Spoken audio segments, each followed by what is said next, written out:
Hello and welcome to Business Matters from the Hindu, where we offer you insights from the world of business, industry, and economics. This is K. Bharat Kumar.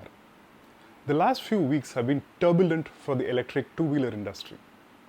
Reports of explosions in batteries have been rolling in incessantly. Why is this happening now? It's not like lithium-ion batteries new to end-user cases, nor are they new to heat. India, like other equatorial regions in the world, has had a peaceful existence with batteries for several decades now. This is also an inopportune moment for this to be happening because the EV industry is just ready to take off. Not only that, it promises to wean us away from fossil fuels. The Federation of Automobile Dealers Associations recently sent a letter to the government suggesting some changes, including insistence on rigorous testing and compliance with norms. Let us hop over to Mr. Vinkesh Gulati, President of the Federation, to hear his take on the subject. I feel somewhere the testing of the product before launching had been not done as rigorous as it should be. So as a process, normally in India, whatever is produced, manufactured, it actually goes through all the terrains what India has, all the temperatures also, terrain and the weather condition also. So I feel somewhere in the kind of regulations needed for a launch of a product was somewhere eased a bit to get this EV bandwagon fast. So today we have vehicles based on internal combustion engines on the roads. What exactly are the tests that they're supposed to pass before they are permitted to ply on the roads? Apparently, before the products are put up for sale, traditional automobile companies tend to rigorously test these products themselves. Some of them even have small test tracks within their research facilities. Testing helps the companies understand the performance of the engine, the radiator, and the like. So what does Mr. Gulati think about this in the context of electric two-wheelers? Normally, there is a process. Every manufacturer has a small test track in their research facility or their factory. Uh, Even there are simulators in factories which are related to so that it can put the extreme abuse a customer can do with a vehicle, simulate it in the factory to check that if it actually is will be the vehicle will be able to stand on it. It's a real rigorous testing because the kind of overall warranties and recall cost a company goes in, it is better to try and test a vehicle before and then sell. So it does look like the convergence of multiple issues is creating the perfect storm for the electric two-wheeler industry. But on closer look, it becomes clear that it's not just poor testing, not just presence of electrolytes inside the batteries, not just high ambient temperatures. It's likely that the battery management system, which reins in all these factors, could be faulty as well. And if you don't test that or stretch it beyond its limits, it's going to give trouble. As per me, I feel the temperature is not to be blamed.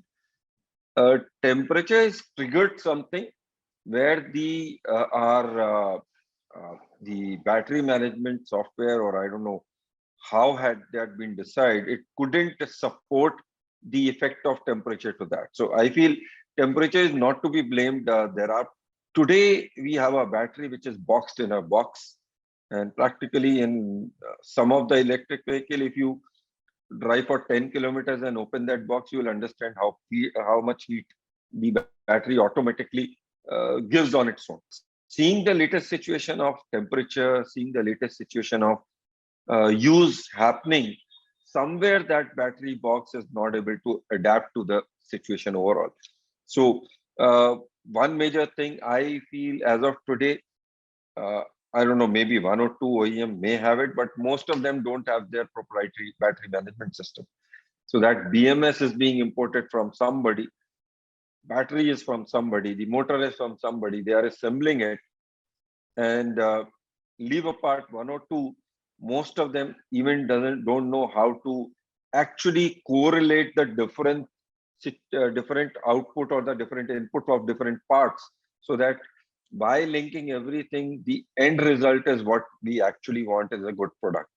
So somewhere the R&D is missing. Somewhere it's this business has just become for a startup in a small shed. They are able to make 100 vehicles, whereas If you talk with the legacy players, they have huge factories, huge manpower, but here a person who is doing 100 vehicles per month has what 10, 20 people and they are able to manage, and one or two engineers who are, I don't know how. Before we go further into the industry's woes, let us take a step back and peep a bit into the science that goes behind these batteries. So, three questions pop up before us. One, are lithium ion batteries truly prone to explosions and fire? Two, we've heard reports that solid state batteries are probably safer. Three, is the issue of availability of material. Lithium is a mineral found as deposits in select regions in the world. Unfortunately, India is not one of those regions. So, is India better off moving away from import dependent lithium to more locally available material like zinc, aluminium? To help us answer these questions, we have Mr. M. Ramesh, Associate Editor, The Hindu Business Line, whose long years of experience has taken him deep into industries such as oil and gas, automobiles, and renewable energy. A typical lithium-ion battery has these substances: lithium, nickel, manganese, and cobalt. We choose this kind of battery to power vehicles rather than provide lighting or ignition support, because these lithium-ion batteries pack a lot more energy. The energy density is much higher than lead-acid batteries typically. That is why these are chosen. But the chemistry is different. So if you look at all these chemicals, lithium is highly, highly reactive. And cobalt is pyrophoric, which means it is a substance that catches fire when it comes in contact with air. And the electrolytes in these batteries are typically organic solvents, which means they are some compounds of carbon, and they can burn if they overheat or if there is a short circuit or something like that. If there is a spark, they can catch fire. This overheating again can happen due to several reasons. The other reason why these catch fire is these batteries are designed in China for working and operating in Chinese conditions. Now, unfortunately, Indian vehicle manufacturers simply import these batteries, and here the ambient temperatures are higher, and they are not designed to withstand these ambient temperatures. That's another reason why these mishaps happen. Now, in a solid state battery, instead of a liquid electrolyte, you have a solid electrolyte. And the one that is most commonly being experimented with is something called lithium garnet. Solid state batteries and these solid electrolytes do not catch fire, and therefore they are very safe. And secondly, they also pack a hell of a lot more energy, maybe 3 times or 4 times the energy of a typical non-solid state, conventional lithium-ion battery. The question is, why are they not in use? The answer is that while the science behind this is fixed, the engineering is yet to be, there are some engineering issues to be solved. The fundamental problem is that the conductivity of ions is not as smooth in a solid state battery as in a liquid electrolyte battery. But this is an engineering problem. The science behind this is settled. Researchers are working on it. Very recently, the government of India has also initiated a program to look into this. It's a consortium of 14 or 15 institutes, several of them IITs. Institutions are coming together to perfect the engineering behind the solid state batteries, and eventually this will happen, and the world will move towards solid state batteries. And most researchers are trying to solve this problem using nanotechnology. Well, to answer the question, yes, solid state batteries are safe. They are more energy efficient, which means they can pack more energy, which means if you have a solid state battery, either you can get power or you can get range, or maybe a combination of both. So lithium has been around for a long time. It has been kind of, people are comfortable with it. Researchers are working with other metals. There are researches happening with zinc air batteries, zinc ion batteries. There are some happening with aluminum air. Some are researching with iron, and some have reported success with sodium. These, obviously, if you take iron or sodium or zinc, they are abundantly available, and therefore you won't have to depend upon any few countries for sourcing lithium.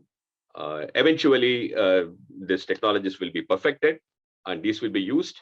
The problems could be that um, you might need to, if you use sodium, for example, the size of the battery may be a little bigger. Lots of sodium ion batteries are already ready for stationary applications, though not for mobility. But eventually they will fix this problem. You might need to reconfigure the vehicle itself to accommodate a larger battery. Uh, Again, these are engineering technological issues which will be solved by the engineers. The science behind it is again quite settled. These batteries also will come into play. Lithium will be there. These other chemistries will also be there. And depending on the application, one or the other will be chosen. To add to all these problems of technology and high ambient temperature, we have the problem of jugaad. Here are a couple of anecdotes that we heard. A user buys an electric two-wheeler, it's been configured for a certain speed, say 25 kilometers per hour. It gives the user that speed, but the user is not happy. After a few weeks of driving, he says, let me increase the speed. So he takes it to the local garage, has it reconfigured, and he now is able to reach a speed of 60 kilometers per hour. The second instance, where the user buys the vehicle, but he's not happy with the range that the battery gives. So he takes it to the local garage, adds another battery of similar capacity. He's happy because the range has doubled. But in both these instances, the battery management system has been compromised. These are not situations for which these particular vehicles have been designed. Let's hop over to Mr. Gulati to get some more granularity on such instances. EV two-wheelers have just come in and the retail customers actually don't know what they have bought. So I'll give you just an example. One of my friend in Agra told me he bought a two-wheeler electric vehicle for the staff movement.